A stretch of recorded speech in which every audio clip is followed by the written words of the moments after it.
Hello लोगोफोर आंनि बे बड स्मार्ट टेक्नोलॉजी चेनेलाव नोंथांमोनखौ आंनि बे गोदान भिडिअनि गेजेरजों खनसेबाव बरायबावबाय। लोगोफोर दिनैनि भिडिअआव आं खिन्थागोन जे वाइटि स्टुडिअनि सोमोन्दै वाइटि स्टुडिअखौ माबोरैहाय इउज खालामनांगौ। जुदि नोंथाङा इउटिउबारब्ला एबा इन फिउचार इउटिउबार जानो सानदोंब्ला बे भिडिअखौ नायनानै लानाया मोजां। आरो जाय बिथांमोना अलरेडि इउटिउबार गोदान इउटिउबारानो जा पुराना इउटिउबारानो जा माखासे वाइटि स्टुडिअ गोदान आपडेट फैबाय थायो। बे आपडेटनि सोमोन्दै आं खिन्थागोन। आरो बे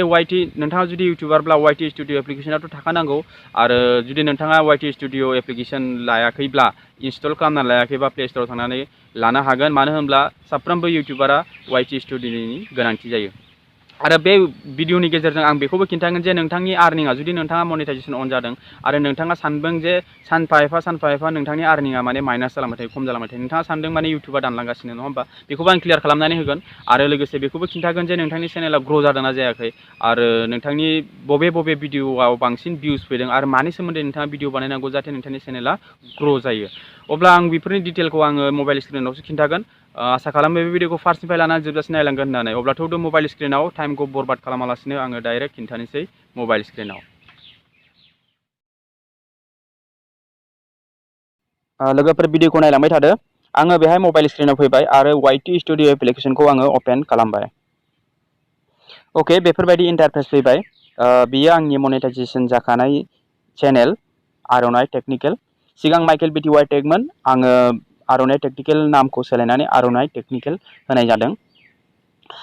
दानिया नायलांदो मबाइल स्क्रिनाव। लोगोफोर फार्स्टआवनो दङ एनालिटिक्स, ओमफ्राय बिनि गाहायाव दङ लास्ट 28 डेज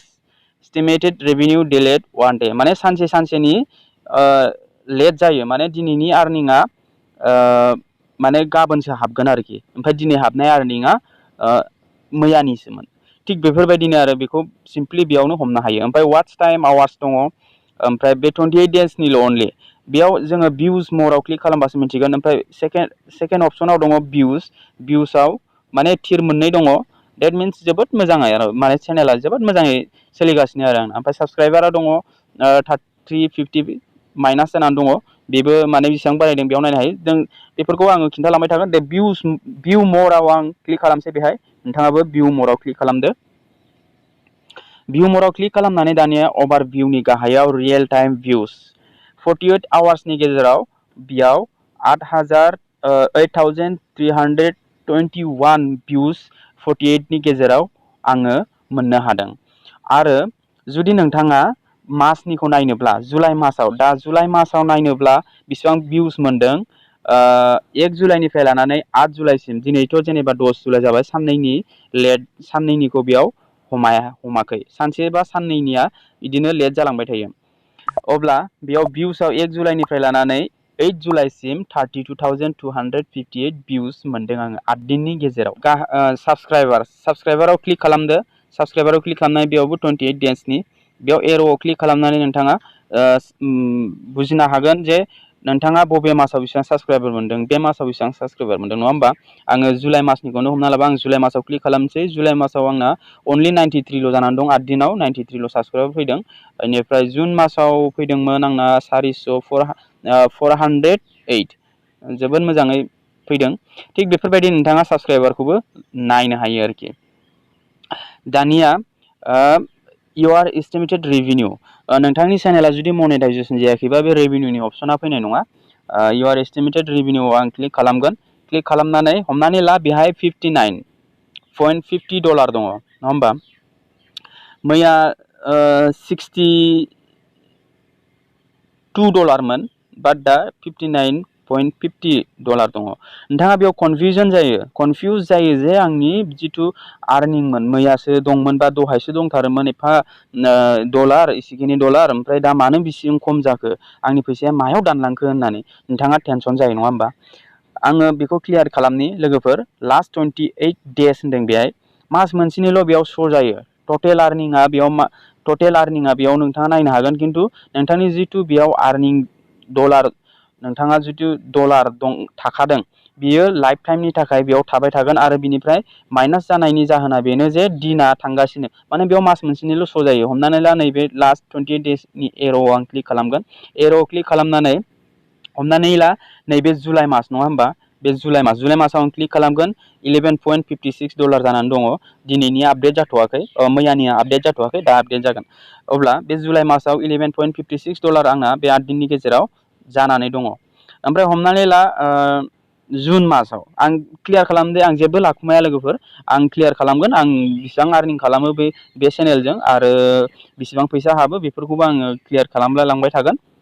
नङा होमबा आङो बेयाव जेबो लाखुमाया आरो रियेल भिडिअ आं आरो फेक भिडिअबो आं बानाया बेहाय दङ जुन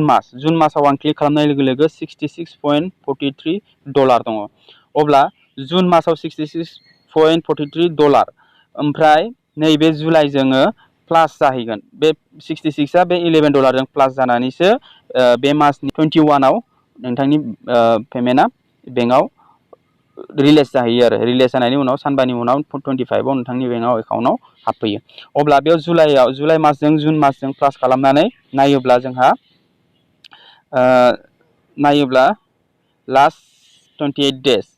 नङा होमबा नायोब्ला बेयावनो हमना मोनगोन नोंथाङा प्लास खालामना नायबानो मिन्थिगोन जे नोंथांनि फैसाया दानलांदोंना दानलाङाखै नङा होमबा बे मैया $60 दंमोन $62 दंमोन नाथाय बे $66 नि जायगायाव दा 59 ल' जादों देट मिन्स बे नङा जे इउटुबा नोंनि फैसाखौ दानदों बा नोंनि फैसाया मानि थाखाय माइनास जाबाय होननानै खिन्थु बे दिना बारायलांगासिनो बे फैसाया बै नोंनि माबायाव प्लास जाहैगासिनो आरोखि नोङो दा नैबे जुन मासनि आरो जुलाइ मासनि नोंथाङा हिसाब खालामबानो मोनगोन $62 जायो ना जाया बा बेसेबां जायो बेसेबां जाया नङा होमबा क्लियार जाबाय नोंथांनि पेमेन्टखौ इउटुबा दानो होननानै गोबां मानसिफ्रानो बुङो गोबां भिडिअस बेफोरबायदि बानायो नाथाय इउटुबा बेफोरबायदि फैसा दाना खनसेल' दानो नोंथांनि चेनेला $100 निफ्राय 30% दानो 30 बा 35% दानो नोंथांनिफ्राय ओमफ्राय 70%आ नोंथांनि बेंक एकाउन्टआव हाबो आरो बेल' दानो ओमफ्राय बाखि बे खुसुर मुसुर पेमेन्टखौ दाननो गोहो गैया नङा होमबा आं बेखौ क्लियार खालामनानै होबाय लोगोफोर दानिया आङो बेक फैबावनोसै ओमफ्राय दाना गाहायाव दङ टप भिडिअसआव आङो क्लिक खालामगोन नोंथांनि मेन माने टप भिडिअस होननानै बुङोब्ला नोंथांनि मोनफ्रोम जेसेबांखिनि भिडिअ दं बिनिफ्राय हाइस्ट भिउस मोननाय भिडिअफोरखौ बेयाव श' जागोन आरो बे टप भिडिअसआव होमबा बे 28 नि गेजेराव लास्ट बा मास मोनसेनि गेजेराव बे 35,674 मोनदों बे भिडिअनिफ्राय ओमफ्राय बेफोरबायदि गासिबो नोंथाङा बेयावबो चेक खालामनो हागोन दानिया फैदो रिच रिचआव नङा होमबा आङो लोगोफोर भिडिअआ एसे गोलाव जानो हागौ खिन्थु बे भिडिअखौ नोंथाङा जुदि लास्टसिम नायलांगोन अब्ला नोंथाङा एकदम पारफेक्ट क्लियारिफाइ जाजोबगोन नोंथांनि गासिबो माबाफ्रा जुदि कनफिउस दङ बेखौबो नोंथाङा गासिखौबो गोजान खालामजोबनो हागोन टेनसनखौ आरो कनफिउसखौ नोंथाङा गासिबो बुजिजोबनो हागोन अब्ला रिचआव आं क्लिक खालामसै ओमफ्राय इमप्रेसन्स दङ जिथु इमप्रेसन्स बे इमप्रेसन्सनियावबो थिरा गोजौआव दावखोनानै दङ जोबोद मोजां इमप्रेसन्सखौ आङो जोबोद मोजां इमप्रेसन्स मोननो हादों बेयावबो नोंथाङा नायनो हागोन लास्ट 28 डेज ओमफ्राय बेसेबां मोनदों लाइफ टाइमनिखौबो नायनो हागोन बेयावनो ओमफ्राय इमप्रेसन क्लिक थ्रु रेट बियो जोबोद गोनांथि लोगोफोर बे इमप्रेसन क्लिक थ्रु रेटआव लास्ट 28 डेज होननानै बेयावबो देखायदों खिन्थु आंना बेयाव 14.5% दङ जोबोद मोजां माने नोंथाङा आङो बांसिनानो बे रिचआव क्लिक खालामनानै इमप्रेसन क्लिक थ्रु रेट माने CTR बे CTRआ गुगोल एडसेन्सनि CTRखौ होनाखै गुगोल एडसेन्सनि CTRआ खम जायोब्ला जोबोद मोजां बारा जायोबासो गाज्रि खिन्थु बे नैबे YT स्टुडिअ'नि नैबे इमप्रेसन क्लिक थ्रु रेटआ माने जेसेबां माने पइन्टआ 14, 15, 16, 17, 20 सिम जायो अब्ला नोंथांनि चेनेलाथ' रकेट बायदि बिरलांगोन आरो एकदमबारे जोबोद ग्र' जागोन सिगाङाव भिडिअ खालामखादों जे भिडिअखौ माबोरैहाय SEO खालामनांगौ माबोरैहाय कास्टमाइज खालामनांगौ बोरैहाय हाइ भार्जननि थाम्बनेल लागायनांगौ बिनि सोमोन्दै आं भिडिअ बानायखादों नोंथाङा चेक खालामनो हागोन बेफोरखौ नोंथाङा जुदि क्लियार खालामनानै लायोब्ला नोंथांनि नैबेहाय इमप्रेसन क्लिक थ्रु रेटआव 15-14% जाफैखाथारगोन आरोखि दा जेरै आङो आंनि चेनेलखौ मेनटेन खालामनानै आं बेयाव 14.5% लाबोनो हादों अब्ला आंनि चेनेला जोबोद मोजां सोलिगासिनो अब्ला नोंथाङा चेक खालाम रिचआव इमप्रेसन क्लिक थ्रु रेटआव नोंथाङा बेसेबां पार्सेन्ट 10%नि खम जायोब्ला नोंथांनि चेनेला जोबोद उइक माने जोबोद डाउनाव सोलिगासिनो जेन मोनगासिनो आरो जेनेबा भिउस होमबाबो माने चेनेलाथ' डाइरेक्ट बिदि थांथारा खिन्थु जोबोद खम माने उइक लोरबां जागासिनो आरोखि जुदि 10%नि गोजौ जादों होनबाथाय नोंथांनि चेनेला लासै लासैनो बिरलांगासिनो आरो रकेट बायदि अके बेखौबो आं क्लियार खालामबाय दाना ट्राफिक सर्स टाइप्स अब्ला नोंथांनि भिडिअसआव बबेनिफ्राय ट्राफिकआ फैदों नङा होमबा इउटुब सार्चनिफ्राय आंना 91.8% फैदों जाय इउटुब एप्लिकेसनाव थांनानै जाय जिखुनु भिडिअ टाइप खालामो नङा होमबा गावनि नायनो गोनां मिन्थिनो गोनां भिडिअखौ टाइप खालामनानै होयोब्ला डाइरेक्ट आंनि भिडिअआ बिसिनि नोजोराव शो जाहैयो आरोखि अब्ला बेयो 91.8% इउटुब सार्चनिफ्राय फैदों होमबाथ' आंनि बांसिनानो भिउसफ्रा इउटुब सार्चनिफ्रायनो फैजोबनाय गोजा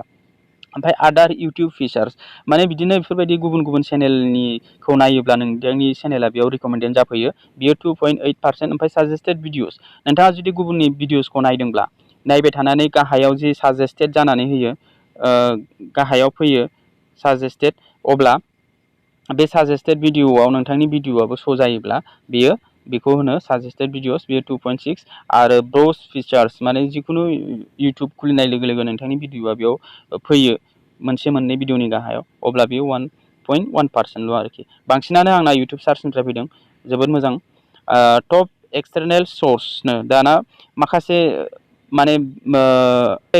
ट्राफिकआ फैयो आरो भिउस फैयो आदार साइडनिफ्रायबो गुगोल सार्चनिफ्राय 21.9 बेफोरो बेसेबां गोनांथि गैया नङा होमबा दाना टप इउटुब सार्च टार्म्स माने नोंथांनि भिडिअखौ बबे भिडिअखौ बांसिन माने हाई मानसिफोरा सार्च खालामनानै नायगासिनो बबे भिडिअआ माने पाब्लिकनि थाखाय इम्पर्टेन्ट जागासिनो नोंथांनि भिडिअआ अब्ला आंनिया आधार डाउनलड PDF पासवर्ड आं मोनसे भिडिअ बानायदोंमोन जे आधार कार्डखौ माबोरै डाउनलड खालामनांगौ आरो बिनि डाउनलड खालामखांनानै बिनि पासवर्ड बिनि PDF पासवर्डआ मा जागोन बिनि सोमोन्दै आङो भिडिअ बानायदोंमोन जाय भिडिअखौ बांसिन मानसिफ्रा माने सार्च खालामनानै नायगासिनो आरो टप भिडिअसनि माबाखौ सार्च इन्जिनाव थांनानै बेफोरखौ माबोरै खालामनांगौ बे रेंक खालामजोबनांगौ बेफोरनो टेग थाम्बनेल डिसक्रिपसन बेफोरखौ बोरै खालामनांगौ आङो बै भिडिअफ्रावनो खिन्थाखादों आधार डाउनलड बेफोरबायदि नोंथाङा चेक खालामनानै लानो हायो आरोखि ओमफ्राय दानिया नोंथाङा आधार डाउनलड PDF पासवर्ड बेखौ माने टप भिडिअस होननानै हमनानै लादों जुदि नोंथांनि टप प्लेलिस्ट प्लेइं इउर कन्टेन्ट ओमफ्राय दानिया नोंथांनि प्लेलिस्ट दङब्ला बे प्लेलिस्टनिफ्राय बबे प्लेलिस्टखौ बांसिन नायदों बेयो हमनो हागोन दानाबा इंगेजमेन्टआव एभारेज भिउ डाइरेक्सन इंगेजमेन्टआव नै आंना लास्ट 28 डेजआव 1.39 माने भिउसखौ माने फुरा भिडिअखौ बांसिनानो फुरा नायजोबाखै बिनि थाखाय बिदि शो जादों ओमफ्राय बेयावबो नायजोबनो हायो दे नोंथांनि भिडिअखौ फार्स्ट मेलानो लास्ट नायदोंना नायाखै बबे अडियन्सआ ओमफ्राय टप प्लेलिस्ट दङ बेयाव ओमफ्राय टप कार्ड्सबो होदों आङो जिथु भिडिअ बानायबाथाय ओरै जिथु कार्ड देखायो बेखौबो आङो होदों बेनिफ्राय बेसेबां भिउस मोनदों बेखौबो खिन्थानो हागोन दानाबा अडियन्सआव जेन्डार मेल हौवासाफ्रा 81.2% नायदों आरो हिन्जावफ्रा 18.8% नायदों एभारेज एज 13 बोसोरनिफ्राय 17 बोसोरसिमनिया 9.1 नायदों आरो बांसिनानो आंनि भिडिअखौ 18 बोसोरनिफ्राय लानानै 24 बोसोरनि मानसिया बांसिन नायो 46.3% बेफोरबायदिनो नोंथाङा एजखौ नायनो हागोन ओमफ्राय बिनि हिसाबै नोंथाङा भिडिअ बानायनांगौ बेबायदि समाव माखौ बांसिन नायो नङा होमबा ओमफ्राय दानाबा टप जिअ'ग्राफिक्स ओमफ्राय टप जिअ'ग्राफिक्सआव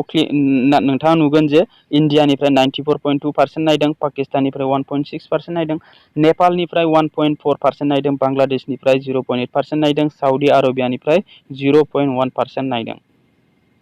ओमफ्राय बेफोरबायदिनो नोंथाङा बेयाव अडियन्सआव क्लिक खालामनाय गाहायाव नायफैदो आंनि चेनेलखौ साबस्क्राइब खालामनायग्राया साबस्क्राइब खालामैया 99.7% आंनि भिडिअखौ नायो आरोखि साबस्क्राइब खालामनाया 0.3ल' नायो साबस्क्राइबारानो आंनि नैबे चेनेलनि भिडिअखौ नाया बाहेरासो नायबावो जुदि बै बाहेरना साबस्क्राइब खालामैया जुदि बे भिडिअखौ जाय नायदों बे जुदि साबस्क्राइब खालामनांगौब्ला आंनि चेनेलाथ' आरो बांसिनसो माने ग्र' जाबावगोन माला मिलियन साबस्क्राइबार जागोन फात्ताखौनो मोननाय नङामोन अब्ला जागोन आं बिसोरखौ आंनि आखायाव आं लाबोथारगोन लासैनो बिसोरो नायगासिनोसो दङ जे नोंथांनि भिडिअआ मा फैगासिनो माब्रै इन्ट्रेस्ट जादोंना जायाखै बिनिनो गेजेराव साफा सानै साबस्क्राइबार खालामबाय थायो आरोखि बेफोर 99.7%खौबो आंखौ साबस्क्राइब खालामहोथारगोन आं बिसोरखौ मानो होनोब्ला आं बिसोरनि गोसोखौ माने देरहाथारगोन आरोखि बेफोरबायदिनो मोनसे जिद थानांगौ लोगोफोर बोरै खालामनांगौ आं मोनफा बे भिडिअनि गेजेरजों खिन्थालांबाय थागोन आंनि चेनेलनि गेजेरजोंनो दानाबा आदार भिडिअस डेट इउर अडियन्स वाच नोंथांनि अडियन्सआ नैबे भिडिअ बेलेग चेनेलनि टेग हामसाफोर बेफोरबायदि बिनि बेलेग सोमोन्दैनिबो भिडिअ नायनो अब्ला नोंथांनि अडियन्सआ मा भिडिअखौ नायबावो बबे चेनेलाव थांनानै बेखौबो नोंथाङा नायनो हागोन आरो बबे चेनेला नोंथांनि भिडिअखौ नायो नै हामसाफोर टेगाबो आंनि भिडिअखौ नायो ओमफ्राय I1 टेगाबो आंनि भिडिअखौ नायो सुमित जुवेलाबो आंनि भिडिअखौ नायो बेयाव नोंथाङा मिन्थिनो हायो आरो ओमफ्राय दाना रिभिनिउआव क्लिक खालामबाथाय बेयावनो आरो आरपिएमआ आंना एसे खम रेंकआ डाउनाव थांदों आरपिएमआ 0.58 बेबो 60 70 80 90 100सिम थांनांगौ जोबोद मोजां ओमफ्राय स्किपेबल एड्सनिफ्राय बेसेबां 51% फैदों बाम्पार एड्स बेफोरो नोंथाङा नायनो हागोन आरोखि ओमफ्राय दङ टप आर्निं भिडिअस बेयाव क्लिक खालामगोन टप आर्निं भिडिअसआव क्लिक खालामनानै नोंथाङा लास्ट 20 डेजआव बबे भिडिअनिफ्राय नोंथाङा बेसेबां आर्निं मोनदों हमनानै ला नैबे भिडिअखौ phone store full how to transfer SD card नैबे भिडिअखौ आङो बे भिडिअनिफ्राय आङो 11 जुननिफ्राय 8 जुलाइसिम 11 जुननिफ्राय 8 जुलाइसिम आङो $13.5 मोनदों आङो बेहाय लाइफ टाइम जुलाइ मासखौनो हमसै जुलाइ मासाव आङो how to repayment per second बेखौ आङो $2.29 मोनदों ओमफ्राय फन स्टोर फुल बबेनिफ्राय बेसेबां मोनदों नोंथाङा बेयाव नायजोबनो हायो आरो लाइफ टाइमखौ आं खिन्थानोसै लोगोफोर लाइफ टाइमाव आङो कटाक महिन्द्र बेंक पिननि थाखाय आं भिडिअ बानायदोंमोन बिनिफ्राय आं $84.30 मोनदों ओमफ्राय बे माखासे भिडिअ दङ बेफोरनिफ्राय बेसेबां मोनदों नोंथाङा नायनो हागोन आरोखि आरो माखासे माबाफोर थालांबावदों नामा लोगोफोर जुदि थालांदोंब्ला कमेन्ट खालामना खिन्थाहर भिडिअआ जोबोद गोलाव जाबाय लोगोफोर नोंथाङा जुदि बिसिम नायदोंब्ला नोंथाङा निस्सय नोंथाङा मिन्थिनो लुगैमारदों आरो नोंथांनि मिन्थिनो गोनांखौ नोंथाङा मिन्थिबाय जानो हागौ माबाफोर थालांदोंब्ला कमेन्ट खालामनानै खिन्थाहर जुदि बे भिडिअखौ नोंथाङा मोजां मोनदोंबा आंनि भिडिअखौ लाइक खालाम आरो आंनि भिडिअ चेनेलाव जुदि नोंथाङा फार्स्ट टाइमब्ला आंनि चेनेलखौ साबस्क्राइब खालामनानै बेलनि अल नटिफिकेसनखौबो अन खालामनानै लादो जाहाथे नोंथाङा बेफोरबायदि इनफरमेटिभ भिडिअनि नटिफिकेसनखौ मोननो हाबाय थायो अब्ला लोगो मोनगोन नेक्स्ट भिडिअ